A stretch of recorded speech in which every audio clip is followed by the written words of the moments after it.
Thank you guys so much for joining me today. I'm really excited about my next guest. Melissa is here. We are connected through V Team Referral Network.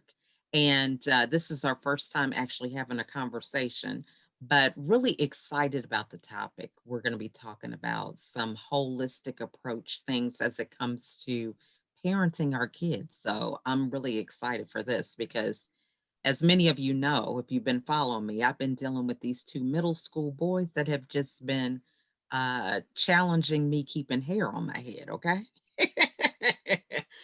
So we can get into some good juicy topic today. And when it comes to behavioral things that we're dealing with middle school kids. So before we get into that, though, we're going to give Melissa the floor so she can introduce herself and then we'll get into the interview. Well, thank you so much for having me, Lachelle. I really appreciate this opportunity to share with Hmm. your audience the holistic approaches that they might be interested in learning about. And here comes my cat for a visit. Okay. To introduce myself, I'm an integrative health practitioner, and you may never have heard that term before and be wondering, well, what is that? And the first Hmm. thing I will say is that I'm not a doctor and I do not diagnose and I do not cure. But what I do is I help people get to the root cause of their health issue and Hmm. also discover their toxicities and support Mhm. their deficiencies in order to guide the body back into balance, from which point it can truly heal. Our body is designed to heal itself. It will Mhm. heal itself from a broken arm or a broken leg, as well as cuts on our fingers. And it can heal many of our chronic illnesses that the world is struggling with today when we create the right environment for it to be able to do so. And unfortunately, Mm. with the toxicity levels that we have in the world today, far beyond what the human body was ever designed to handle, we get ourselves out of balance so far that the body can't bring itself back into balance. And it's not just toxicity, Mhm. it's stress levels, it's poor sleep, it's poor Mhm. nutrition. All of these things build on each other. So the body's way over here going, Mhm. stuck in chronic illness. But when we guide it back by supporting the deficiencies and removing the toxicities back to that place of balance, it will take over and heal itself. So it's a beautiful thing. And all of my protocols are holistic, using natural supplements and herbal remedies that we only need to use for the time it takes to bring the body back into balance. And then Wow. at that point, the body can keep doing its thing. So it's really amazing. And this work applies to adults as well as to children. And Mhm. I came to this through my own health struggles with my family, which Mhm. looking back over 20 years, I can see, with that perfect 2020 hindsight, I can see that Right. I was always directed to this path. Mhm. But the real impetus was 5 years ago when I was in the corporate world, suddenly got laid off when big fish bought little fish and they said, Mhm. goodbye, you got an hour to clean out your desk, not even a word of thanks. And I went, I never want to work for someone else again. And Mhm. whatever I do next has to be of service. And I was open to being guided. And over the next 6 to 8 months, I first of all found brain health nutrition, which I thought, now that's fascinating. We all have a Mm. brain, we use it 24/7. Have we ever Mhm. been taught how to really look after it? And over here, we have epidemic Alzheimer's and dementia. So I Mhm. got interested in that. And then 2 months later, my oldest daughter had a concussion. And 2 months after that, my next daughter had a concussion. When I Mm. got that phone call, I was driving and I literally looked up and said, okay, I get it. This is my path, helping people heal, but stop taking out my children, please. And so that was the start of my journey. And I ended up going back to school to do my health coaching certification, my mastery levels of coaching. And then I found integrative health. And that was that final piece for me because it gave me the tools of functional medicine labs to truly help people see inside their body, to know exactly what's going on for them, no more guessing, and be able to create wellness protocols to bring their body back into balance. And it's been phenomenal. This is what I was put on this earth to do. And I absolutely love this work. That is so awesome. And I think I was reading a post one time that said food is natural medicine with no side effects. So the first Exactly. thing is we have just been conditioned, if you have any kind of pain, any ailment, take something to make it go away. So, how do we begin to unlearn that habit? Because many of us, your mom did it, her mom did it. It's a passed down thing. We don't even think or challenge it. So what would be the first thing to kind of get us into that holistic mindset? Well, it's actually just knowing that there is another way, right? Yeah. Part of it is that we've been so ingrained in, we don't feel well, we take a pill, we feel better, and we think that's the only way. But just Mhm. somebody listening to this knows now that there is another way. So that's the first step, is that Mhm. awareness. And the second step is I encourage everyone to get a second opinion, right? Mm. So if you go to the doctor and you are not feeling well and you believe something's wrong with you, what's happening a lot these days is the doctors are doing blood work and then it shows up normal because the span of their blood work normal range is so wide. And your energy Mm. levels might have been way over here before, and they're testing for whatever, and your normal level is on this end. Now you're Mhm. down here, but you're still within normal. So they tell you you're fine. But compared to where you were, that is absolutely not normal for Mm. you, right? Mm. And so people go away confused because they're like, I don't feel well, but the doctor's telling me I'm fine. And then they get sicker and things get worse because they're not dealing with it because they've been told they're fine or they've been told it's in their head. I've heard that as well. Mm. I want to encourage you to actually totally change your mindset around your health. You are your own best doctor. You have Mhm. lived in your body your entire life. You know it better than anyone. Mhm. Listen when it talks to you. Mm. When you listen when it talks to you and you know something's wrong, and somebody else tries to tell you there's nothing wrong with you, that's when you get a second opinion and you try a different way. Because I also love saying the definition of insanity is doing the same thing over and over and expecting a different result, right? Mhm. So Mhm. try a different way. And something else I love to tell my clients is to listen when your body whispers so it doesn't have to yell at you. Mm. That's what happens if we Like just this. ignore those little baby signs, those little baby whispers, it becomes bigger and bigger. And Mhm. I've seen clients that come in and see me, and it's more from an injury perspective and dealing with concussions, that they've ignored all those little signs until they ended up with a concussion because they weren't slowing down when their body was asking them to or changing the way they do things. So their body took them out because it was like enough is enough, right? Mhm. Really important to trust yourself, listen to your body, and then seek out somebody who's willing to work with you on truly helping you heal rather than just masking symptoms that help maybe the pain go away, but later on down the road, something else is going to crop up. And if we follow mainstream medicine, you have a prescription drug for this, you have a prescription drug for that, and so it goes on. And I was at Costco the other day, and there was a senior couple there picking up their prescription medications, and they got their canes and they're pushing their cart.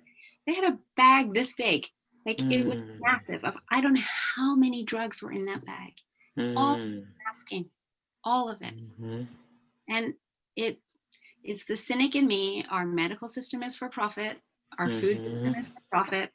The pharmaceutical system is for profit. Mhm. What are their decisions based on? ROI to the shareholder. But when we go down the functional medicine path and the holistic healing path, our decisions are based on how can we help you truly heal? Mm. It's not the doctor's fault. I believe the doctors that go when they go to medical school, they want to help people heal, but unfortunately they're getting into a system that is so controlling from above. Mhm. They are so limited in how they can truly help people heal.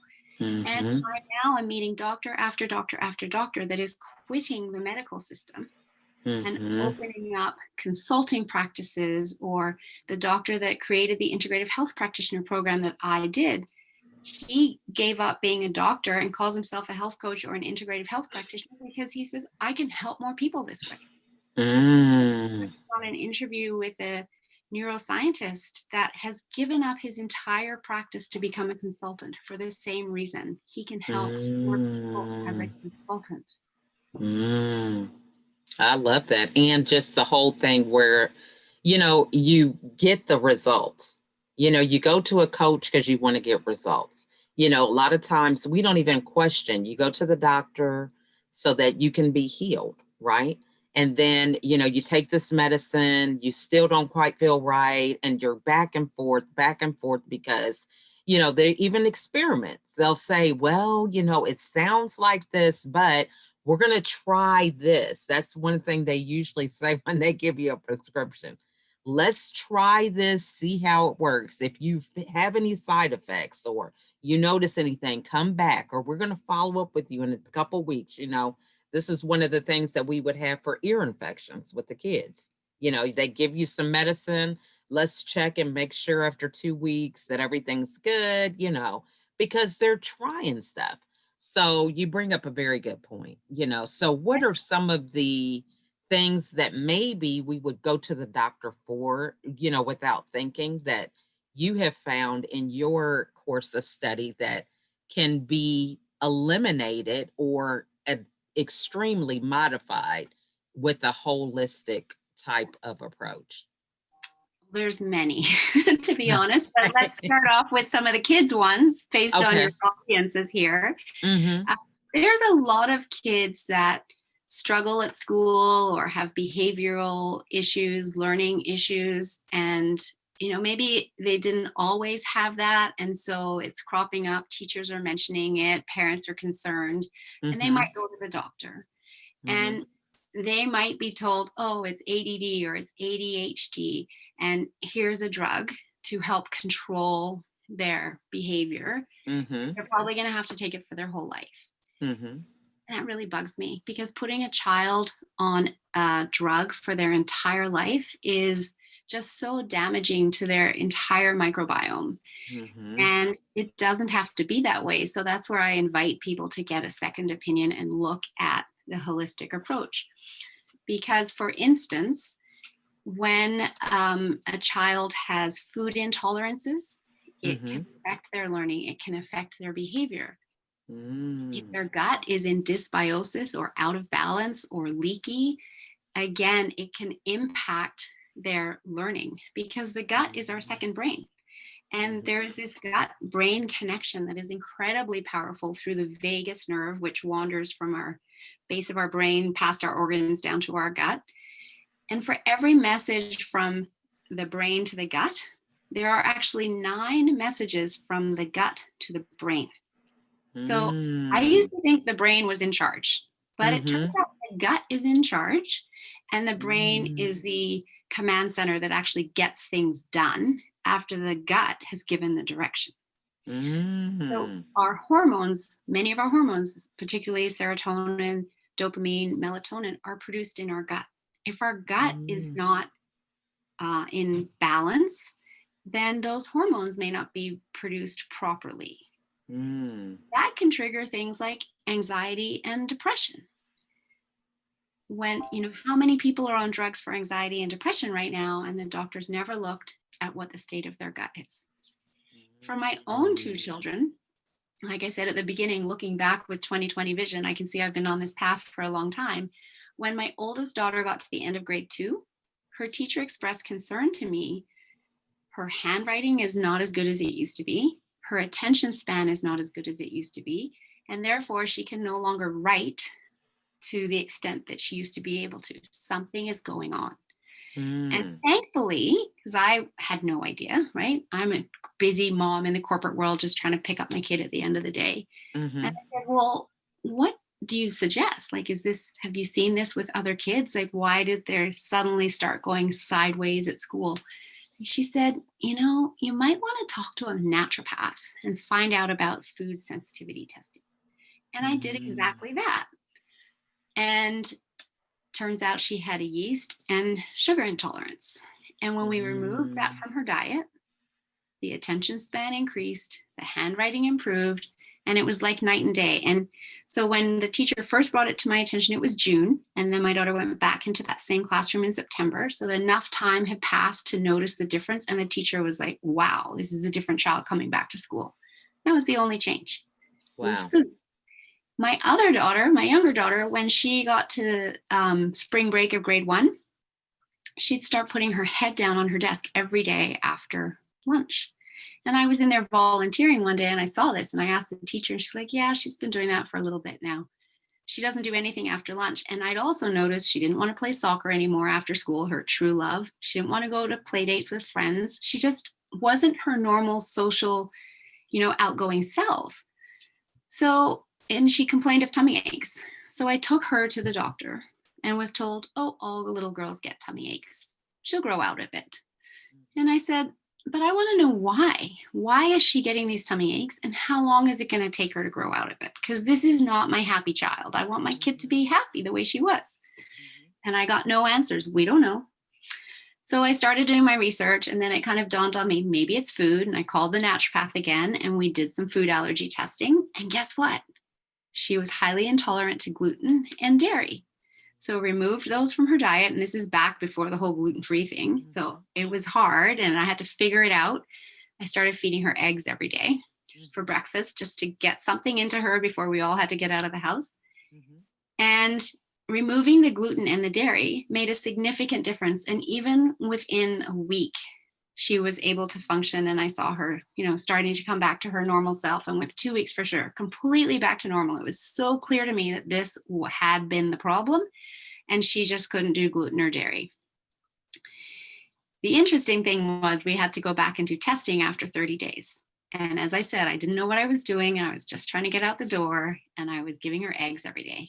And she started saying, I don't want any more eggs. Don't feed me eggs. And I'm like, I don't know what else to feed you when you're having an egg. At 30 days or so, when we went back for the retest, guess what she was highly intolerant to? Eggs. Yep. And I just kind of went, oh, I'm the mom not listening to my child, because here's the thing, kids know, right? Animals know what they can't eat or what might be poisonous to them in nature and they avoid it. And kids know that too. And we adults can sometimes, talk them out of it, or in my case, not listen to them. And I realize with kids, it's hard because it's that fine line of, are they just being difficult? Right. Or do they, is this a really valid point? But for me, it was that awareness of they know, and I need to listen. So we stopped the eggs. I started figuring it all out. And she did eventually grow out of the gluten intolerance, but I don't want to say grow out of it. When we cleaned up her gut to the point where it wasn't inflamed and it wasn't out of balance, she could tolerate gluten, but she cannot and will not ever be able to tolerate dairy because it's the protein in dairy casein that she's intolerant to. So she could have it every once in a while and know that she may not feel great in a few days. It's not anaphylactic or anything. But that's something that is just her. And so it was really fascinating to go through these experiences.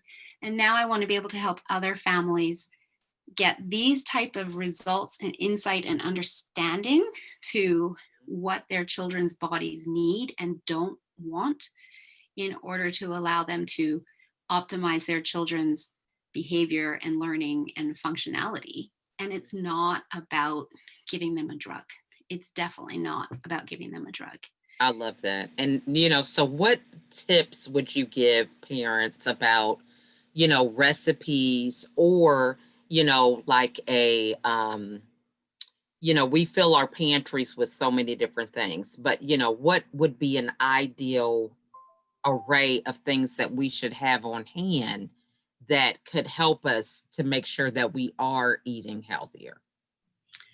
Well, the first thing that I would say, because every single one of our microbiomes is different and it's passed down 4 generations on the mother's side. So how healthy was your microbiome when you delivered your child?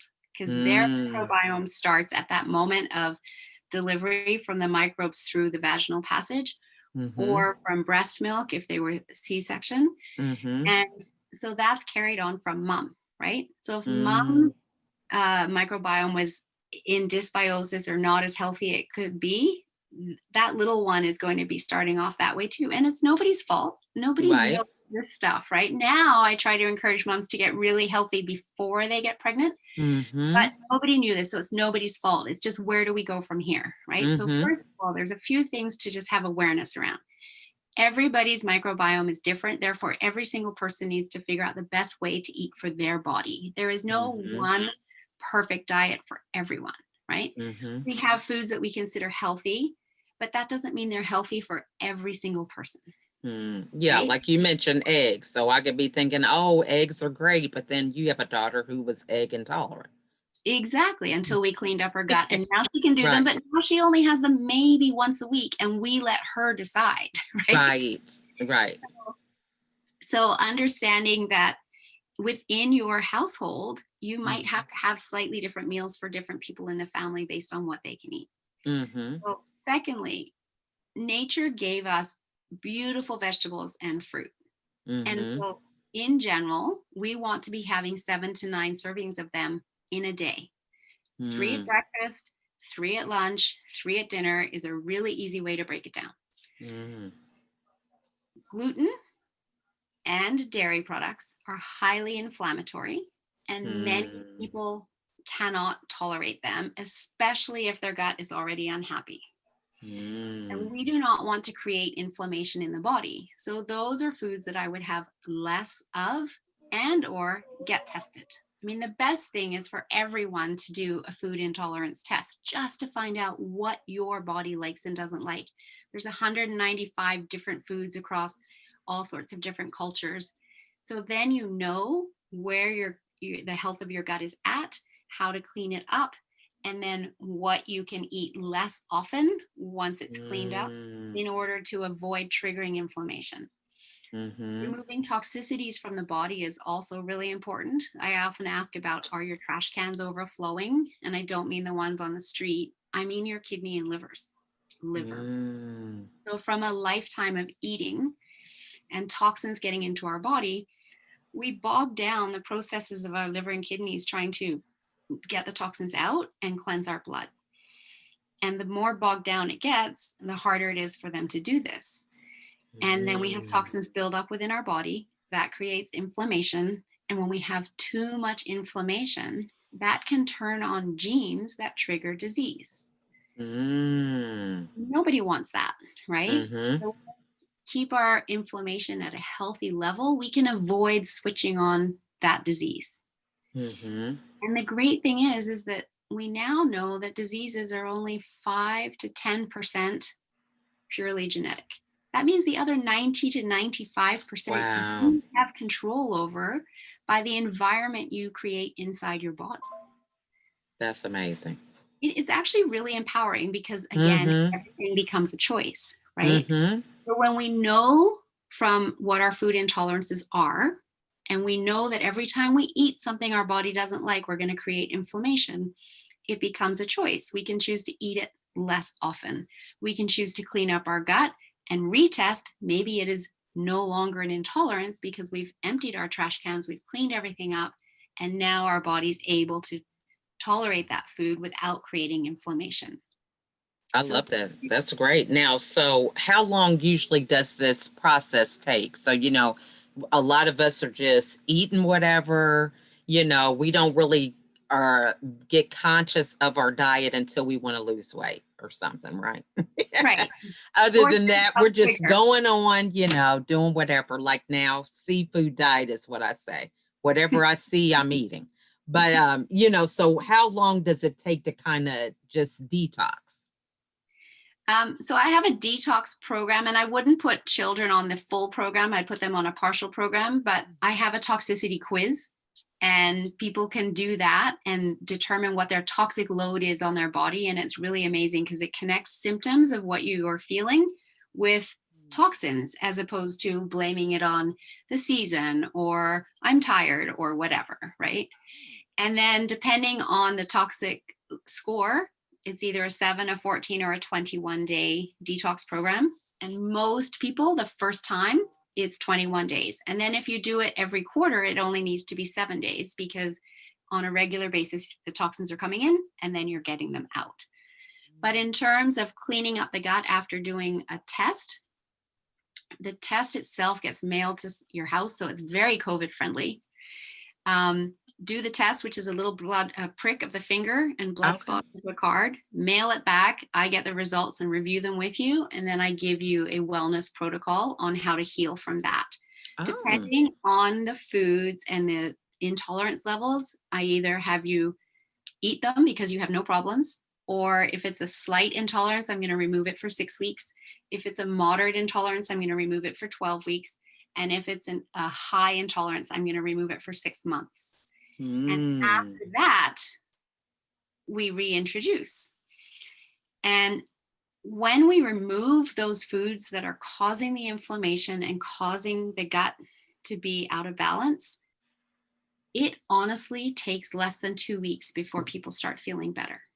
Wow. The body heals itself so quickly when we Mhm. give it the chance. It's just Mhm. that we don't know, so we don't give it the chance. Mhm. And once we start feeling better, we're super motivated to keep doing it. Because at the beginning, I get it. It's really hard to change the way we eat. We've eaten this way our whole life. We have these Mhm. recipes that we know by heart. Now it's hard to make something new and follow an actual recipe. But when we do that and we start to notice how amazing we're feeling in such a short amount of time, Mhm. we know we're on the right path and we're motivated to continue. And pretty soon, the new way of eating becomes the new habit, and we don't even have to think about it anymore. Right. Yeah, And because, so, you go back to that memory of how you used to feel. So I always, I'm not a doctor, but, I overcame depression for 13 years. Well, I was hospitalized 3 times during that course of time. And after my last hospitalization, I had got so exhausted that, they said my iron was really low. They rushed me from the hospital, the behavior hospital, to the regular hospital, and I had to have a blood transfusion.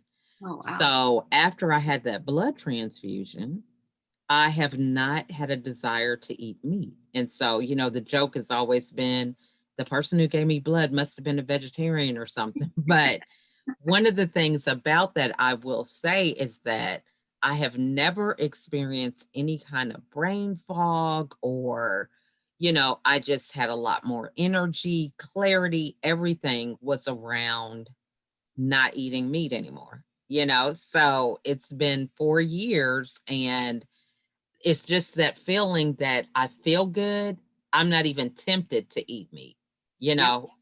not at all because it doesn't even appeal to me. Now I can enjoy the smells and whatever, but I definitely can see what you're talking about. It's that thing about, in the back of your head, you have that memory. Do I really want to give up feeling good like I feel for this little piece of meat or something for, who knows what kind of problems can lie down the road? So yeah. Exactly.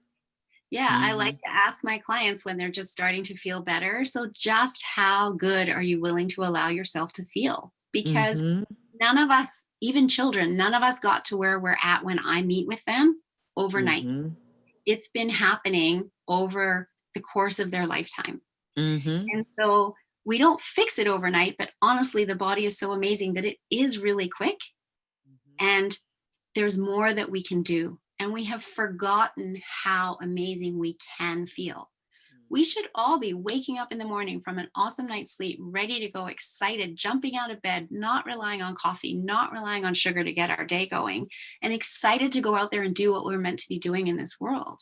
Mhm. And yet, how many people really feel that way? I feel that way because I choose to live my life that way and I know how to do this, but a lot of people struggle, It right? is so true. I mean, you should be able to have a conversation and know what the other person's talking about, right? I mean, it's something Absolutely. as simple as that, because we are, our minds are wandering or, we have all these distractions, you're thinking, what was I going in the other room for? Memory loss. I mean, all kind of stuff. I mean, I'm with you on that. So it Mhm. definitely makes a difference. Yeah.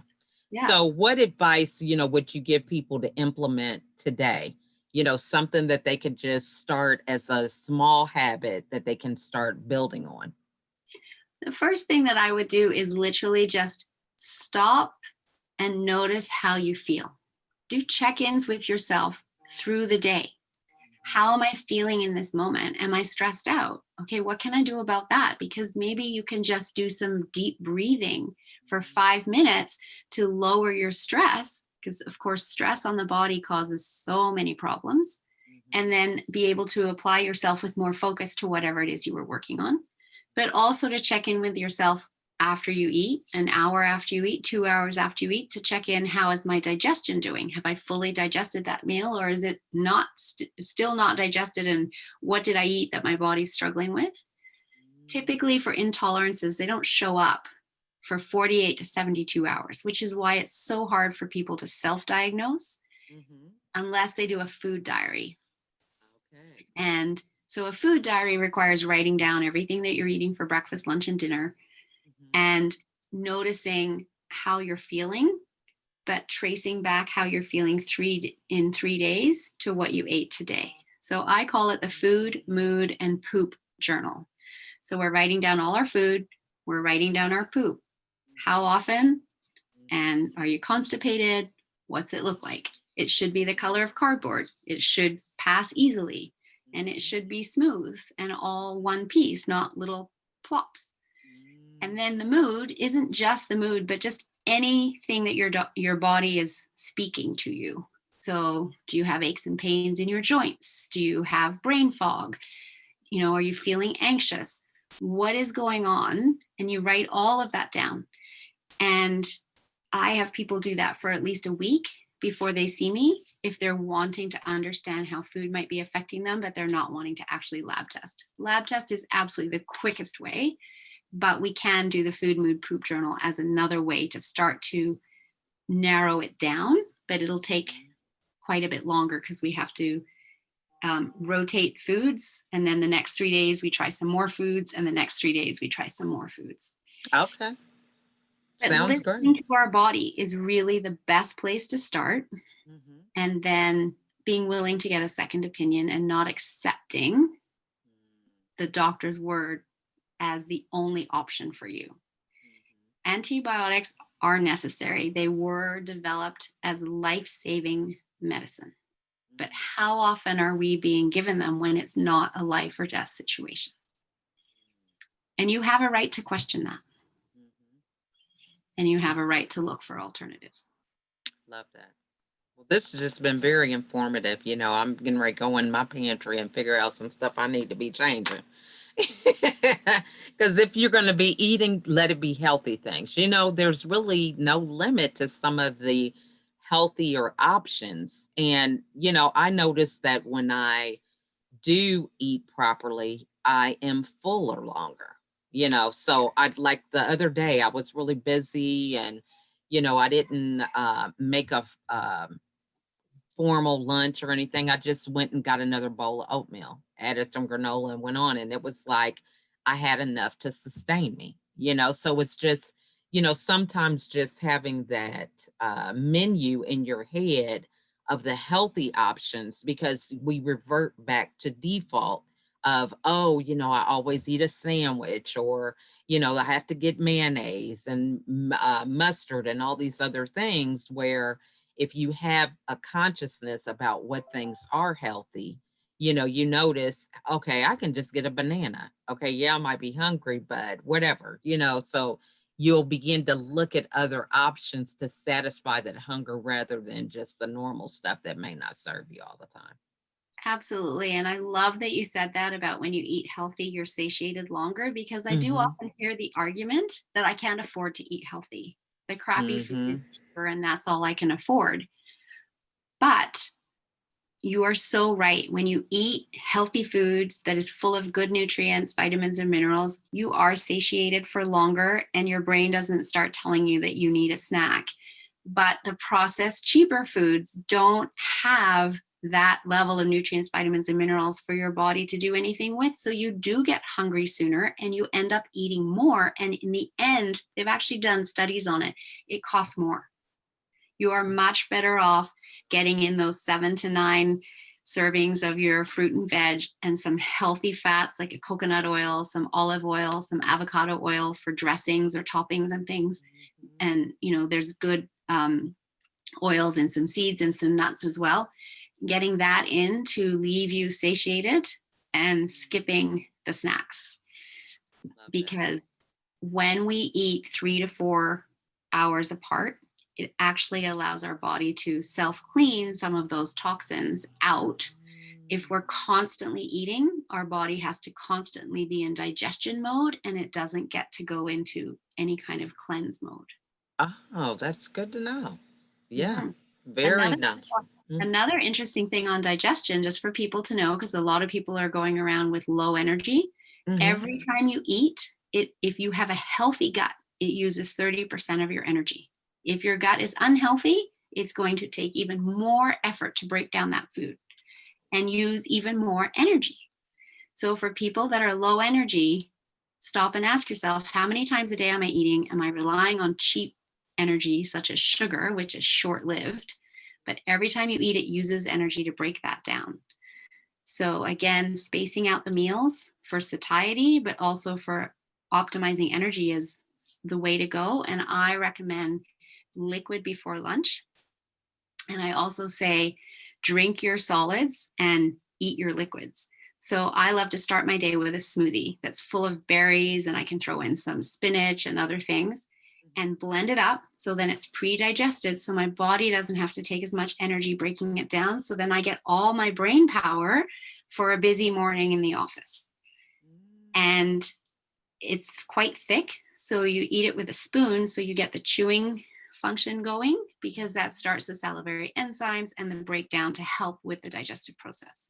And then after lunch, you're going to eat your solids, but you still need to really, really chew them up to the point where they're almost a liquid and they just slide down. Because the more we use our jaws for chewing, the easier it is on the rest of our digestive system and it uses less energy.